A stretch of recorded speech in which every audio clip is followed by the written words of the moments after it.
오늘 말씀을 전하고 2021년 연말까지는 5분 메시지를 쉬도록 하겠습니다. 2021년 한 해 동안 5분 메시지를 통해서 하나님께서 우리 각자에게 주시는 말씀에 귀를 기울이고 또 말씀대로 살아가려고 몸부림친 우리 모두에게 하나님께서 축복해 주시리라 믿습니다. 내년 1월 4일 화요일에 다시 말씀 붙들고 5분 메시지를 통해서 우리 성도님들과 다시 만나기를 소원합니다. 늘 건강하시고 2021년 연말을 잘 마무리할 수 있는 시간이 되어지기를 바랍니다. 욥기를 끝까지 다 묵상하고 말씀을 전하지 못해서 안타까운 마음이지만 5분 메시지가 없더라도 하나님의 말씀 앞에 머물러서 하나님의 마음과 말씀이 전해주는 깊은 지혜를 날마다 깨달을 수 있는 우리 모두가 되었으면 좋겠습니다. 욥기 36장 24절 말씀입니다. 그대는 하나님께서 하신 일을 기억하고 높이라. 잊지 말지니라. 인생이 그의 일을 찬송하였느니라.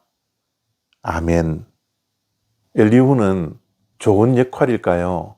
나쁜 역할일까요? 정말 아리송합니다. 저에게는 엘리후가 정말 수수께끼와 같은 인물입니다.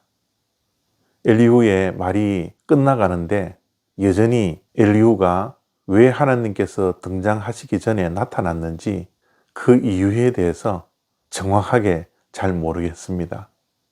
그러나 분명한 것은 인간은 한계가 있다라는 겁니다. 인간이 아무리 중재자의 역할을 한다 할지라도 또 화평케 하려고 노력한다 할지라도 인간은 한계가 있다라는 거죠.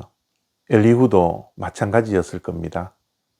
처음에 느닷없이 등장할 때 중재자의 역할을 잘 감당하려고 등장했겠죠.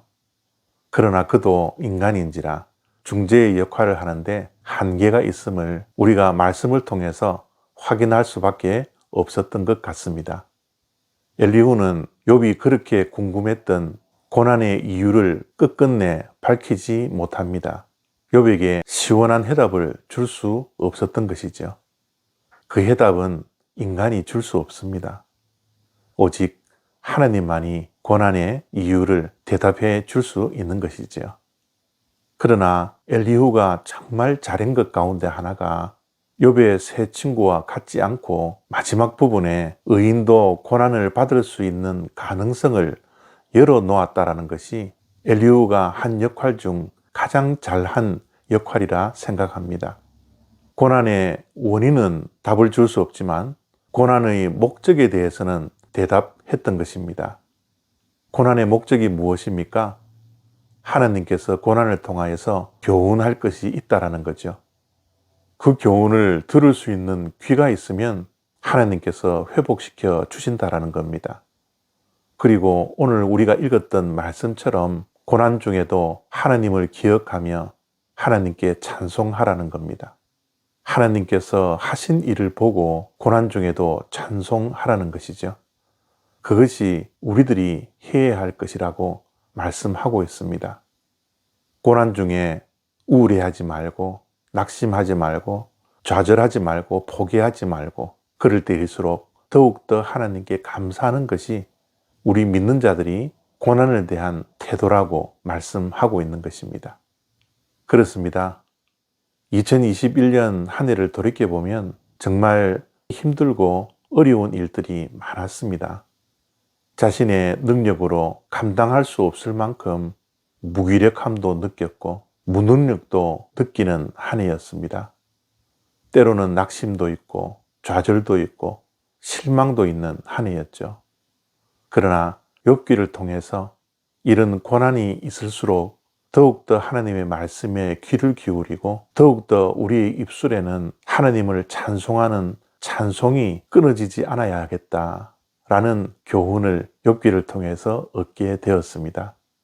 앞으로 이 코비드의 전염병이 언제 끝날지 모르는 불확실성의 시대 속에서 살아가고 있지만 이럴수록 더욱더 하나님 바라보고 하나님께 귀를 기울이고 하나님을 찬송하는 저와 여러분 다 되시기를 바랍니다.